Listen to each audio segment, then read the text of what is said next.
Dear students, आज हम पढ़ेंगे ग्रामर में direct and indirect narration 11 class का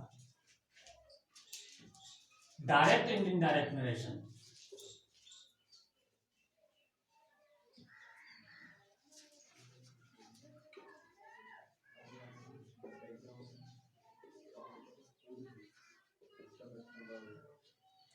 सबसे पहले तो हमें ये समझ लेना चाहिए कि डायरेक्ट एंड इनडायरेक्ट नरेशन है क्या।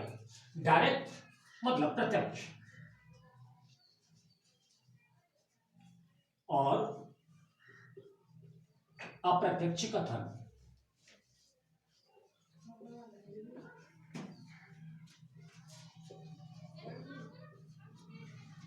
बेसिकली महत्वपूर्ण चीज ये है कि डायरेक्ट और इनडायरेक्ट नरेशन की हमें ग्रामर में आवश्यकता क्या है।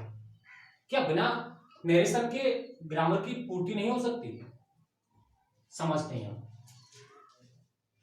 Person A, person B and person C. Suppose कीजिए पर्सन ए ने पर्सन बी से कहा मैं कल नहीं आऊंगा।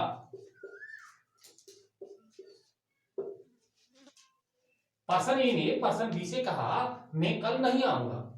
अब पर्सन बी यही शब्द पर्सन सी से कहे, यदि ये यही कहता रहे कि मैं कल नहीं आऊंगा, मैं कल नहीं आऊंगा, तो क्या होगा? पर्सन सी की समझ में कुछ भी नहीं आएगा।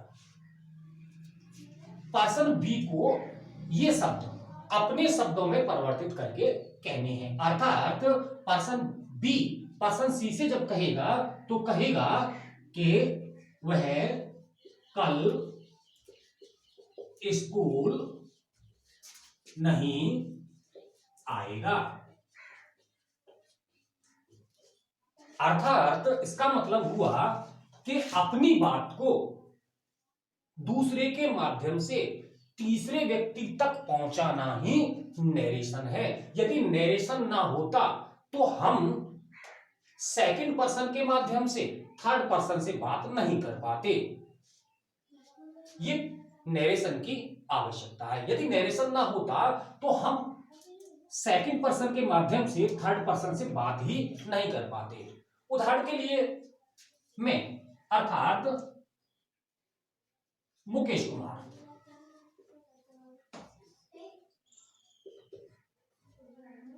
योर इंग्लिश टीचर, यदि मैं कहूं कि मैं कल विद्यालय नहीं आऊंगा,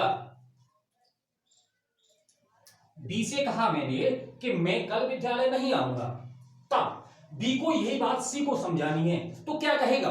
वो अपने शब्दों में कहेगा कि मुकेश सर ने कहा है कि वो कल विद्यालय नहीं आएंगे। अर्थात उसने अपने शब्दों में इसे ट्रांसलेट कर दिया, और यही होता है इनडायरेक्ट नरेशन। तो ये तो नरेशन की आवश्यकता थी। आगे चलते हैं, नरेशन वास्तव में होता क्या है।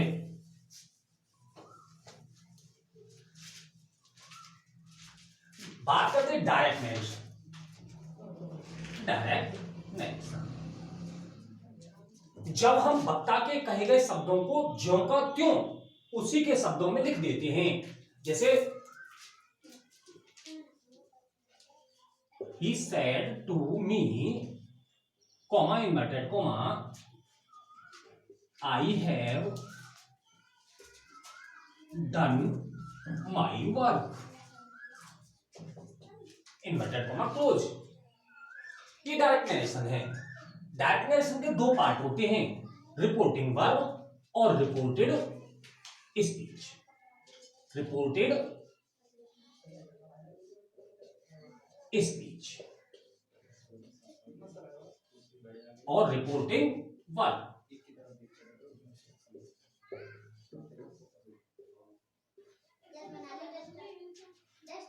रिपोर्टिंग वर्ब वो पार्ट होता है जिससे वक्ता अपनी बात कहना प्रारंभ करता है, और रिपोर्टेड स्पीच वाक्य का मुख्य पार्ट होता है जो वो महत्वपूर्ण शब्द या महत्वपूर्ण वाक्य कहना चाहता है। अब देखते हैं इनडायरेक्ट नरेशन। जब हम इसे इनडायरेक्ट करेंगे तो हमें करना होगा he told me that, sorry I को बदलेंगे, he had done his work.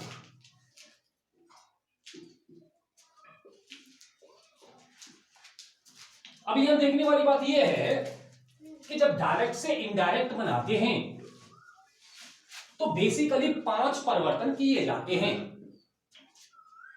सबसे पहला परिवर्तन वर्ब ऑफ रिपोर्टिंग वर्ब, अर्थात रिपोर्टिंग वर्ब की वर्ब को बदलना, जैसा कि हमने सेड टू को बदल करके टोल्ड कर दिया।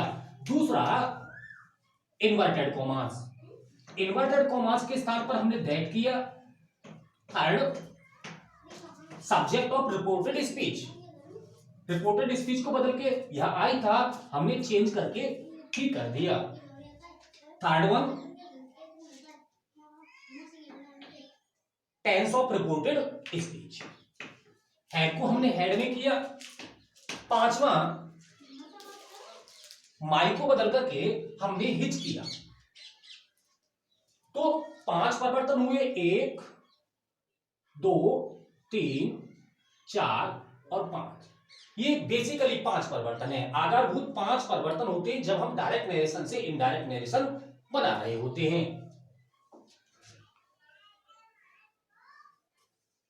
समझे? वर्ब ऑफ रिपोर्टिंग वर्ब ये सेंटेंस के अनुसार परिवर्तित होती है।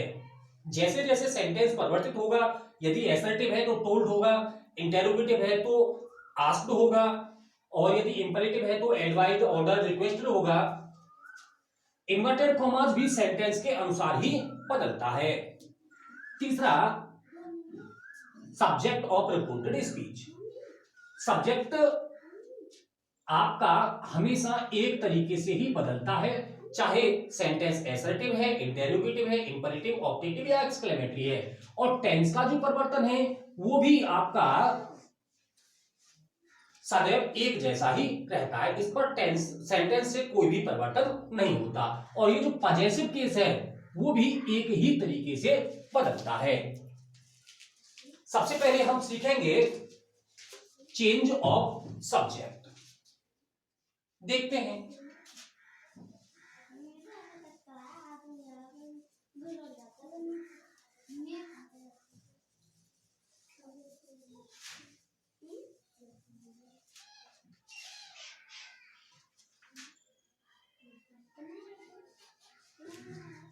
Rules for the change of subject.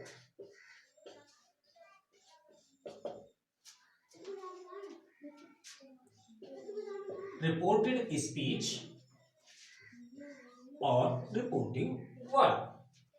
जब रिपोर्टेड स्पीच अर्थात वो पार्ट जो कि इन्वर्टेड कॉमास के अंदर लिखा गया है, रिपोर्टेड स्पीच का करता फर्स्ट पर्सन।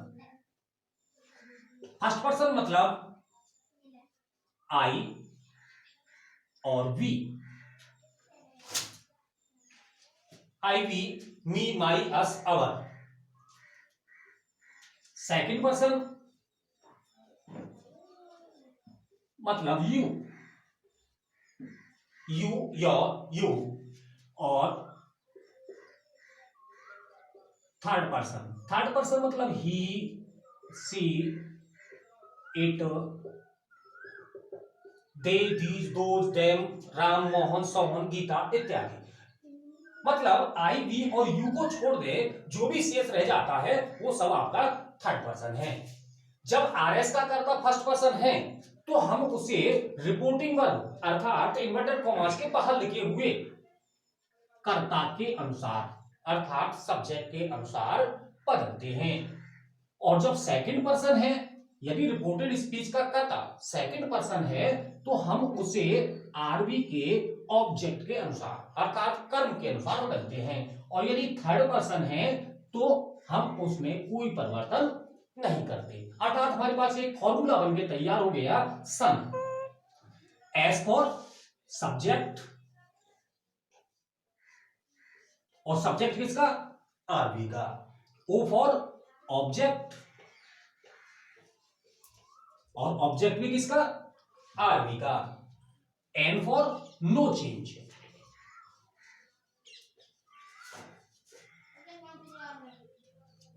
जब रिपोर्टेड स्पीच का कर्ता फर्स्ट पर्सन है तो हम उसे आरवी के कर्ता के अनुसार बदलेंगे, सेकंड पर्सन है तो कर्म के अनुसार बदलेंगे, और थर्ड पर्सन है तो उसमें कोई परिवर्तन नहीं करेंगे। The students who are not understand me according to Hindi, for them, if the subject of reported speech is first person, it means I and we, then we change it according to the subject of reporting verb.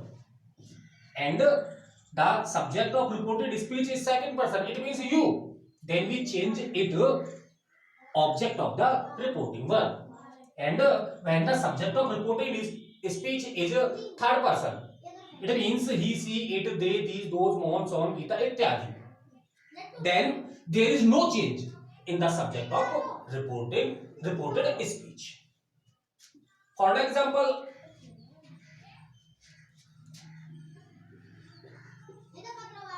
he said to me, comma inverted comma, I am reading.